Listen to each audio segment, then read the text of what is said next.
പത്രവാർത്ത എങ്ങനെ എഴുതാമെന്ന് നോക്കാം. ഹിന്ദിയിൽ റപ്പട്ട് എന്ന് പറയും.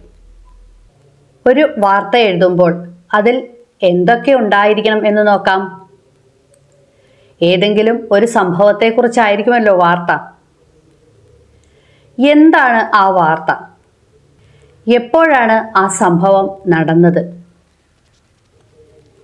എന്തിനാണ് ആ സംഭവം നടന്നത്? എവിടെയാണ് നടന്നത്? എങ്ങനെയാണ് ആ സംഭവം നടന്നത്? ഇതിന് ഉത്തരം എഴുതിയാൽ വാർത്ത ഏതാണ്ട് പൂർത്തിയാകും. ഘടന ക്യാ, എന്താണ് സംഭവം? കബ്, എപ്പോഴാണ് ആ സംഭവം നടന്നത്?